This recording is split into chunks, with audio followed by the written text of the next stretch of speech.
Bom dia, meus amigos. Que alegria revê-los, estar aqui de novo, né? Tendo novamente essa oportunidade de dar continuidade à leitura, né? E como não, também um estudo, né? Porque vai ser sempre um aprendizado para nós todos, principalmente para mim, fazer essas reflexões, né? Com relação ao Evangelho do Cristo e pelas leituras ímpares, né? Que Emmanuel nos proporciona. E isso é muito gratificante, porque nos traz aprendizados enormes, né? Principalmente quando nós conseguimos refletir sobre isso e colocarmos pelo menos um percentual satisfatório, né, na nossa prática do dia a dia. E essa lição aqui, sempre na minha história espírita, onde eu tive oportunidade de conversar sobre essa passagem, ela é muito pessoal para mim. Ela é aquela que eu chamo de meu chicote. É como se eu estivesse afirmando para mim mesmo aquilo que Emmanuel coloca. Ele é extremamente sucinto, muito claro nas reflexões que ele vai fazer nessa lição 77, onde ele vai falar da carta de Tiago, capítulo 1, versículo 19.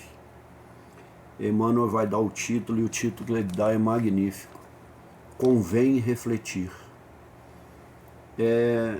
Em tudo, né? Ele vai deixar bem claro aqui, nós temos que dar o prazo à nossa mente, ao nosso interior, ao nosso psiquismo, né? A buscar em nós o melhor que nós temos e refletir para não dispararmos, né? É até interessante, não dispararmos disparates verbais, né? Porque depois que disparamos essa flecha do verbo, não tem como voltar. E aí são consequências muito sérias que podem ocorrer após esses fatores, não é? Então, no contexto que Tiago fala, a partir do versículo 19, Tiago está falando do ouvir, falar e cumprir.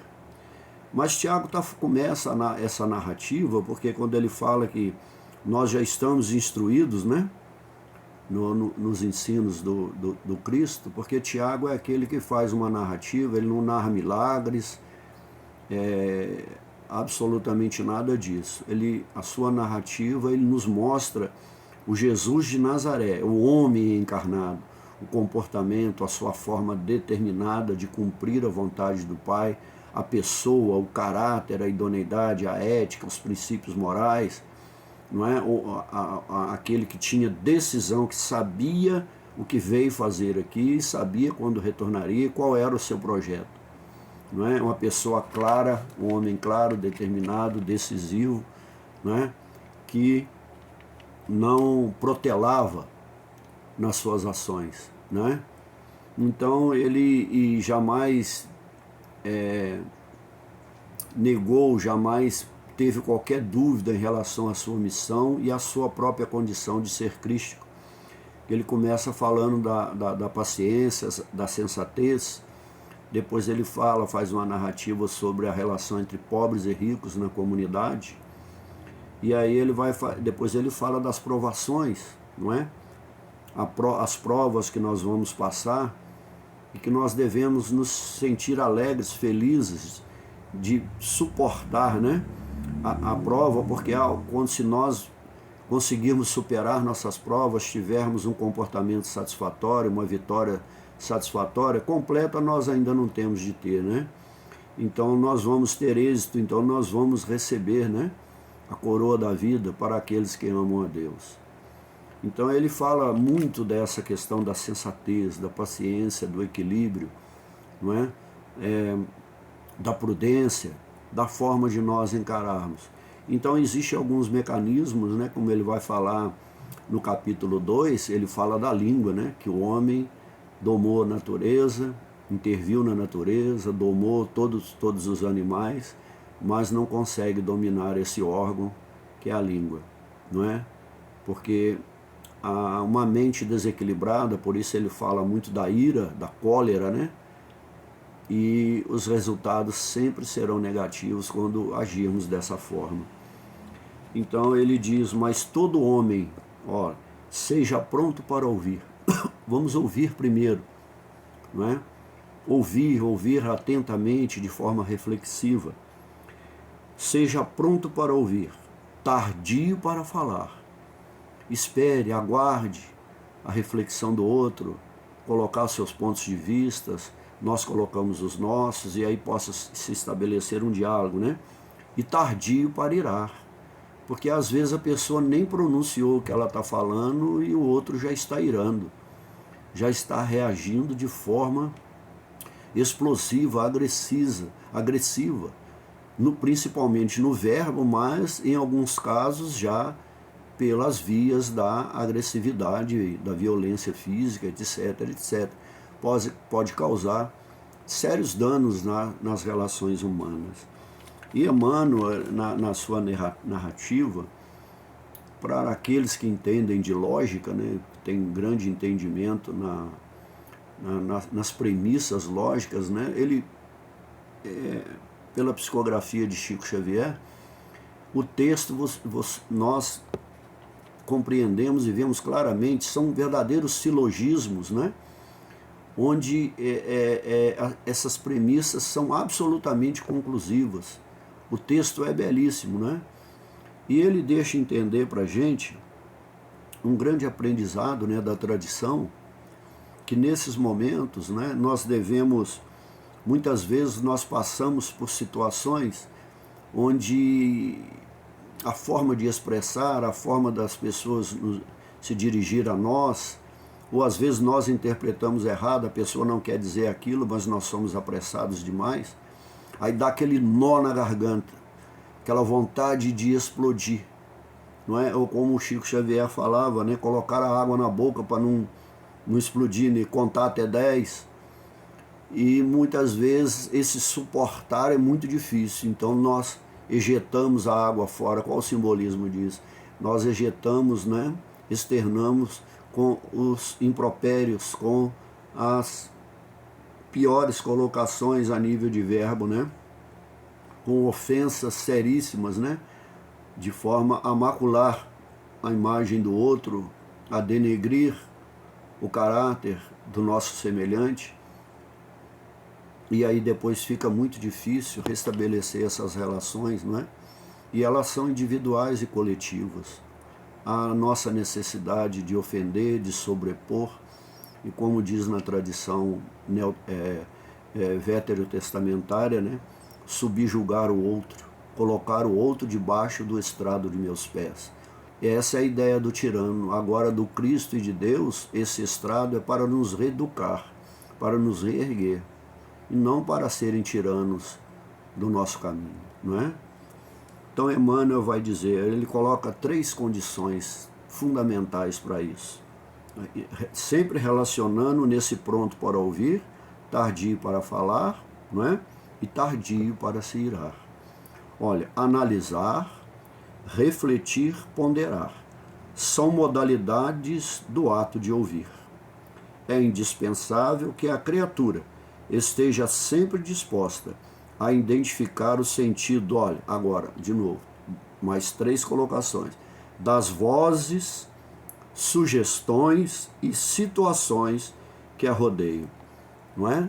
Então, olha que reflexão belíssima, como essas condições, elas, se nós as refletirmos, elas nos trazem grande conhecimento e um aporte necessário para que a gente possa ter uma condição reflexiva melhor. Porque são 3 ferramentas que ele está falando aqui, não é? Analisar, refletir e ponderar, de aprimoramento interior. Trazer essas questões para dentro, refletir, analisar com critério, né? Com critérios sérios, humanos, fraternos, né? Refletir sobre isso, ter um discernimento sobre, e ponderar nas respostas, ponderar nas atitudes, não é? Mesmo que o outro realmente esteja errado naquilo que ele coloque e ele for injusto, nós temos a resposta, se as vamos dar, pode ser e deve ser de forma ponderada, equilibrada, com sensatez e prudência, né? Então é um aprimoramento não só interior, como é psíquico, mental, demonstra o nosso equilíbrio. Não é? A pessoa passa a ser até admirada diante de uma situação difícil, ela foi ponderada e equilibrada na resposta. Então, com essas duas ferramentas, nós também vamos aprimorar a terceira condição nossa, que é a espiritual. E é essa que vai nos alicerçando para darmos continuidade sempre que nos defrontarmos com situações difíceis, nós vamos ter mais equilíbrio, mais sensatez, mais prudência, né? Então, o que ele está falando aqui? Pausar o pensamento. Então, essa simbologia da água na boca, né? Como o Chico dizia, dar um tempo na reflexão já é um grande começo.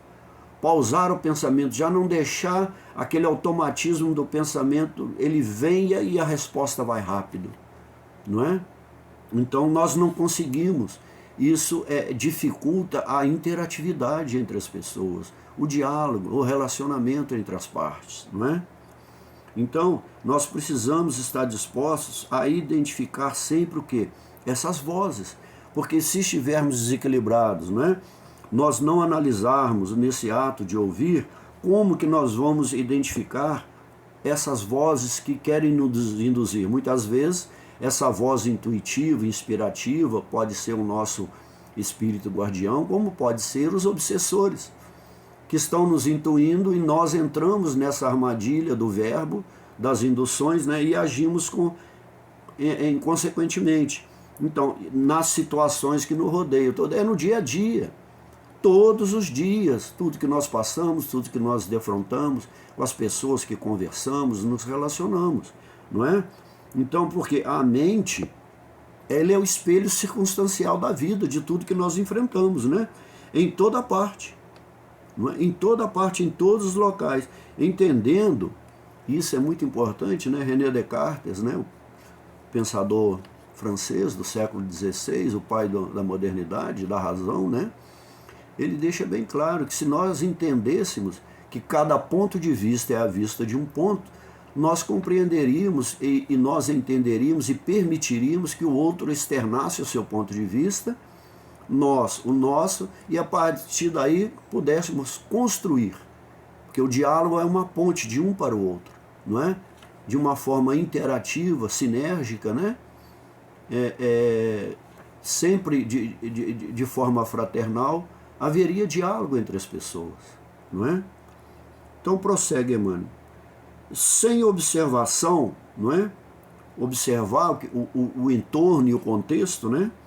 É impossível executar a mais simples tarefa no ministério do bem. Somente após ouvir com atenção pode o homem falar de modo edificante na estrada evolutiva, não é? Ouvir com atenção, dar tempo para que o outro... E esse é um dos grandes... essa passagem, eu tenho refletido muito sobre ela e sobre o que eu já melhorei. Sou muito precipitado para interromper, para falar, e eu faço questão de falar isso porque é talvez a maior necessidade minha no meu caminho evolutivo.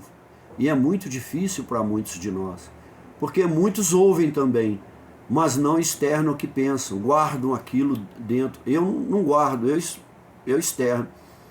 E isso às vezes nos leva por caminhos difíceis nos nossos relacionamentos, né?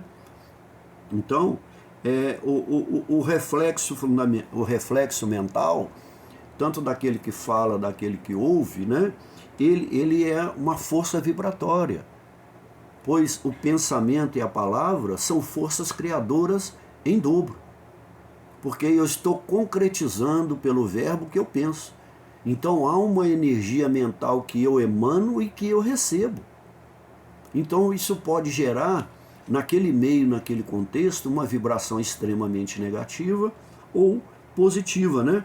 Ou seja, e quando essa absorção não é feita de forma equilibrada, a gente pode potencializar, né, de forma grave aquilo que nós ouvimos e reagirmos na mesma proporção. Agora, se for de uma forma correta, vamos reagir na mesma proporção, mas com com prudência, com harmonia, com sensatez, né? Com discernimento, e aí as coisas tendem a se apaziguar, né? Ou seja, ela tanto pode potencializar os nossos pensamentos negativos, como pode potencializar também, né, o nosso pensamento que nos leve a uma característica de superioridade, de equilíbrio, de princípios morais, não é? De não ofender, de não denegrir, de não macular a imagem do nosso semelhante. E não deixar que a ira, a cólera tome conta de nós e do outro e do meio que nós estamos. De repente podemos ser causadores de grandes tragédias, não é? Então prossegue Emmanuel, olha, quem ouve, aprende. Quem fala, doutrina, ensina, né? Um guarda, ou seja, aquele que ouve, guarda. Outro espalha, aquele que doutrina está sendo um divulgador, não é?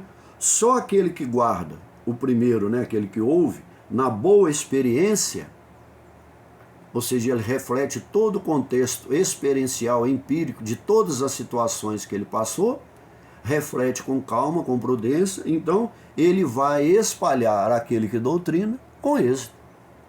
Olha, que é extremamente lógico os princípios, né, e a forma como o Emmanuel compõe esse texto, não é?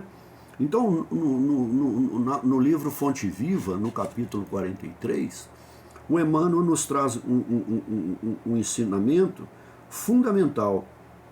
Ele diz, a palavra é canal do eu, do nosso íntimo. Nós externalizamos, ou muitas vezes seguramos, mas é aquilo que sai lá do nosso íntimo, principalmente se ela sai com ira. Ela vem com toda a força, não é? Pela válvula da língua. Nossas paixões explodem ou nossas virtudes se estendem. Nós é que vamos demonstrar isso aos outros. Na medida que as nossas paixões, os nossos desequilíbrios explodem de forma irada e colérica em relação ao outro, a tendência é que os outros se afastem de nós. Agora, se nós espalharmos virtudes, né, equilíbrio, sensatez, um caráter positivo, aí nós vamos amealhar mais companheiros na nossa jornada evolutiva, né? Quando nós espalhamos de forma diferente dessa apontada pelo Emmanuel, né, nós estamos caracterizando que o poder do falar, o poder do verbo, o poder do exercício da linguagem, ela vai ser sempre mal aplicada. A palavra só vai ser bem aplicada, só vai produzir frutos, ganhos, talentos, se nós demonstrarmos isso de forma sensata, não é? Então, prossegue Emmanuel, olha, o conselho do apóstolo é, portanto, de imorredoura oportunidade. Então, sempre, né, vai acontecer, principalmente se tivermos com pessoas que não simpatizamos muito, ou que temos relações muito profundas, afetivas, mas que achamos que as dominamos, que elas estão subordinadas a nós, né?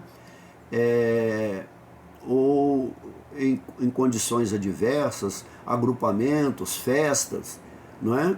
Tudo é oportunidade para demonstrarmos sensatez e prudência, equilíbrio, né?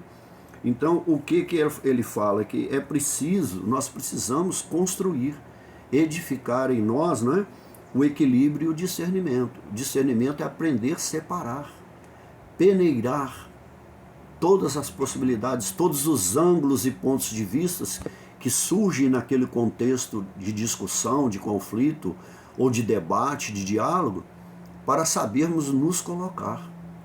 E o grande pensador alemão, né, Friedrich Nietzsche, não é, que é muito polêmico, né, e eu sou um fã dos seus ensinos, não é?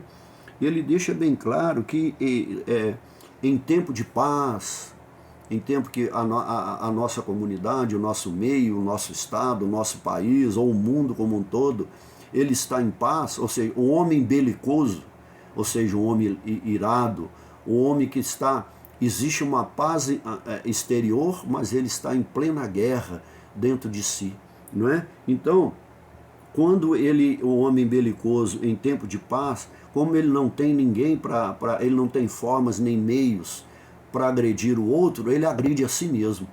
Ele não consegue, ele precisa agredir alguém. Ele precisa ofender, magoar alguém, não é? Então ele ataca ele mesmo. Aí nós temos no livro Pão Nosso, lá Emmanuel nos diz, se te habituastes às perturbações, porque torna um hábito. A gente gosta daquilo que gera perturbação e atrito. Dificilmente saberás viver em paz. Não teremos paz, porque a inquietude e a perturbação vai partir de nós, não é? Em paz consigo mesmo. Consequências de quê? Da ira. Como que nós podemos ter um contexto de paz se nós somos irados interiormente, desequilibrados, não é? Principalmente quando acumulamos dentro de nós ressentimentos. Ressentir sempre, né, aqueles fatores. Então prossegue Emmanuel. É forçoso convir que se o homem deve ser pronto nas observações, né, estar atento às circunstâncias que o envolvem, e comedido nas palavras. Por isso ele está atento, reflete, discerne, separa cada condição, cada situação, não é? Deve ser tardio em irar-se, não é? Porque se ele não for tardio, quais serão as conclusões dele? Elas serão sempre precipitadas. Levará sempre a um abismo de convivência, não é? A tropeços, quedas dele mesmo ou de uma coletividade, não é? Porque Paulo diz na primeira carta aos Tessalonicenses, né, o capítulo 5, versículo 21 e 2, ele diz, examinai tudo. Examinai tudo. O que ele está falando? Observar, na boa experiência, nas observações.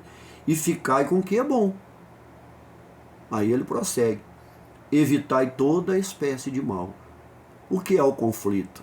O que é o atrito? Provocado pelo desequilíbrio psíquico mental, né?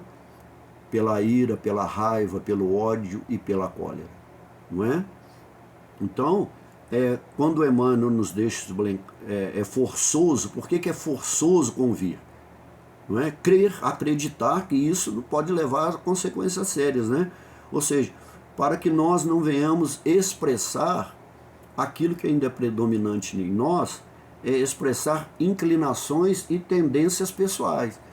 Essas nossas tendências, nós já estamos superando as nossas tendências instintivas e animalescas pretéritas, aí é positivo. Mas se nós essa característica animalesca nossa pretérita, né, instintiva, não é, em nós ainda for muito forte, não é? Nós vamos expressar aquela característica pessoal de uma pessoa irada, raivosa, não é? Então, certo, o caminho humano oferece diariamente variados motivos à ação enérgica. Ele não está falando que não devemos aceitar meramente todas as colocações, não devemos colocar a nossa posição de forma enérgica, disciplinada, mas com consenso, com bom senso, com diálogo, não é? Entretanto, sempre que é possível, olha, é útil adiar a expressão, porque às vezes não é o momento certo. Você pode até usá-la, mas depois, não é?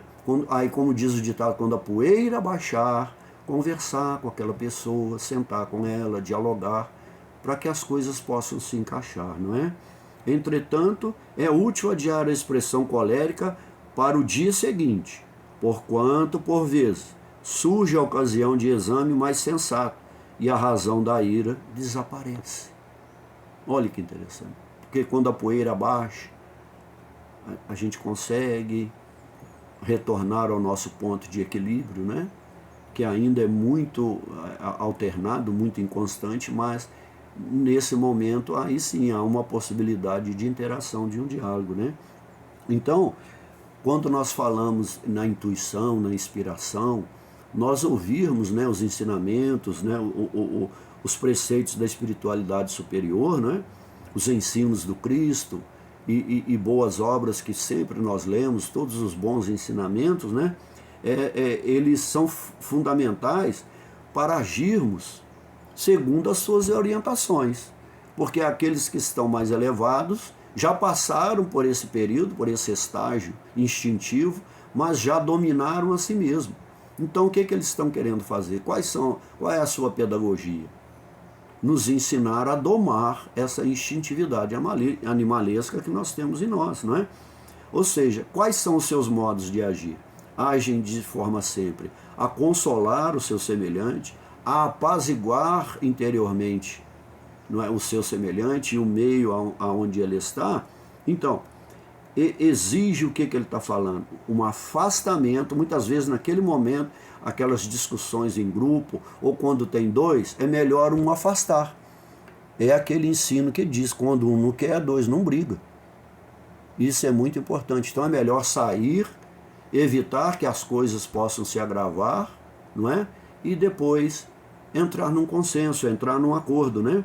É preciso um afastamento dessas conversações do meio e principalmente dos sentimentos daquela parte interior nossa inferior, porque vai trazer de volta e de forma potencializada e sublimada a ira e a cólera. Se esse é o nosso modo operandi de comportar no dia a dia, não é? Por quê? Por que a ira desaparece? Porque a ira, ela é irracional. A sua instintividade, o seu primitivismo retrata seres que ainda não têm domínio e controle sobre a razão. Porque na ira não há razão.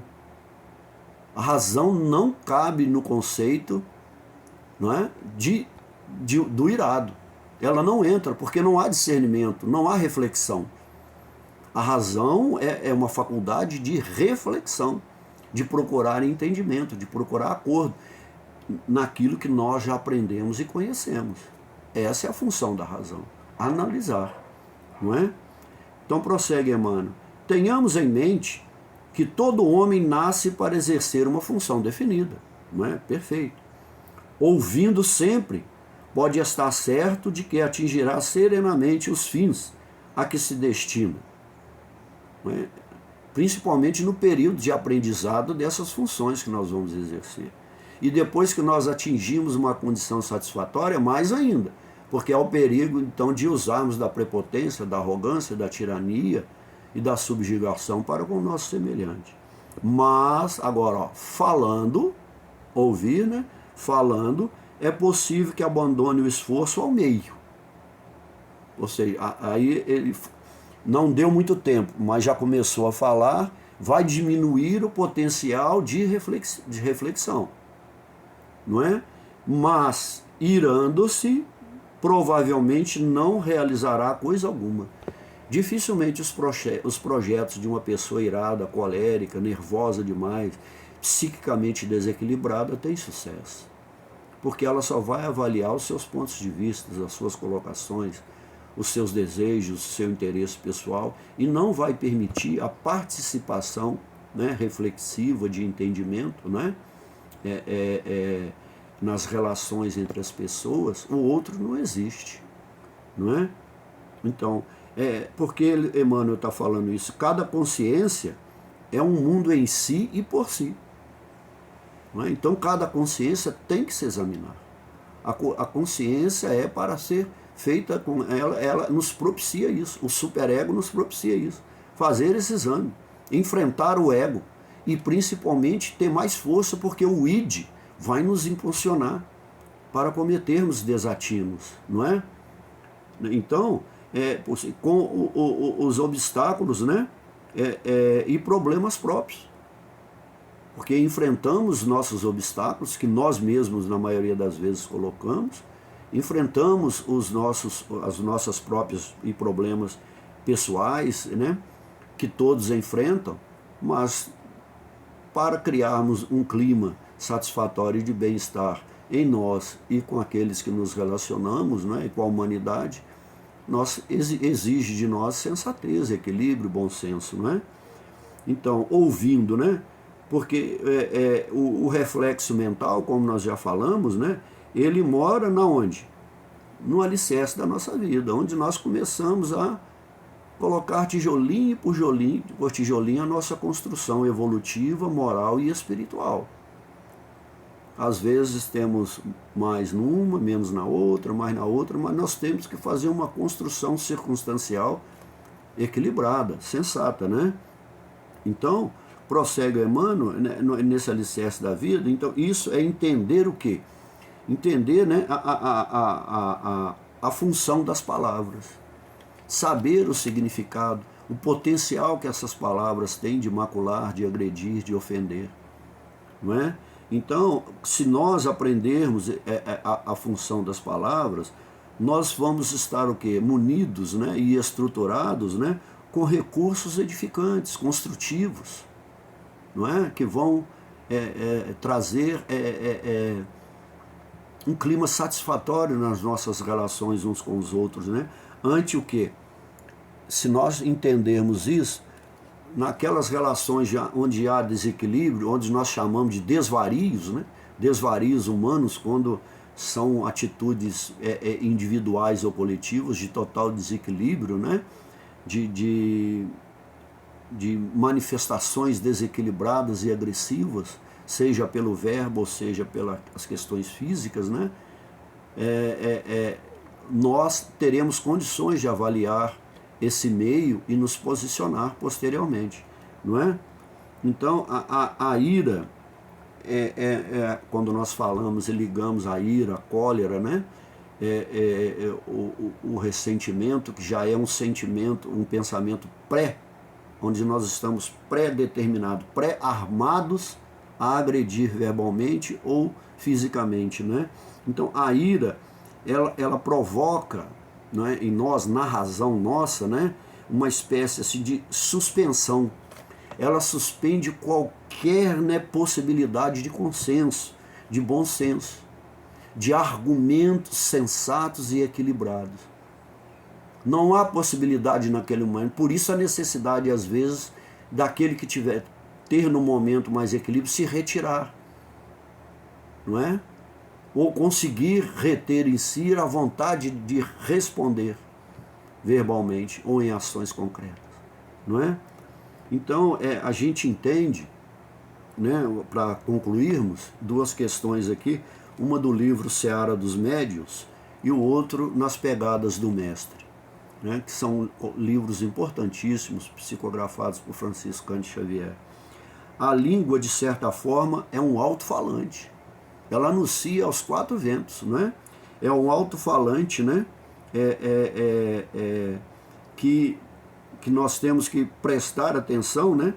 Que nós temos que reparar que ela nos possibilita, esse alto-falante que nós temos que entender e ter a compreensão quais as ondas que estão repercutindo naquele conflito nós estamos sintonizando.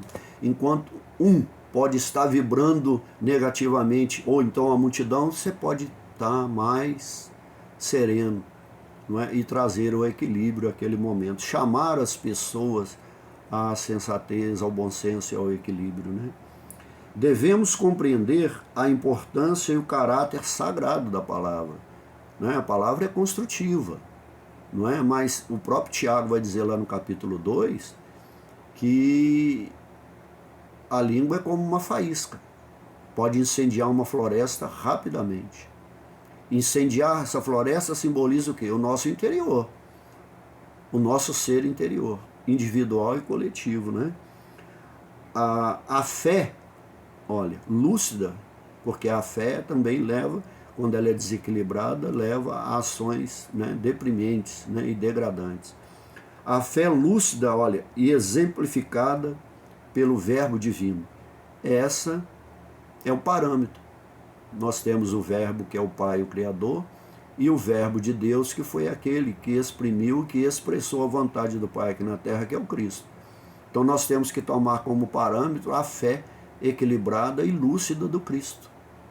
Então nós concluímos, como eu disse lá no começo, ante tantas premissas absolutamente conclusivas, nós podemos dizer o quê? Concordar com Emmanuel. Convém refletir. Convém que nós venhamos sempre refletir, pensar, sermos sensatos, termos coragem de olhar para nós mesmos e refletir todas as situações e as dificuldades que nós passamos. Para darmos as respostas sempre equilibradas, sempre ajudarmos o meio a ter um ambiente confortável, salutar, de bem-estar. Né? Bem-estar com a saúde física, com a saúde mental, com a saúde espiritual. É essa que nos levará a seguir o caminho da verdade da vida. Muito obrigado, meus amigos. Um final de dia com muita paz, muita luz, muita harmonia. E um restante de semana também, né? Com muita paz e amor e equilíbrio e sensatez no coração. Muito obrigado. Fiquem com Deus.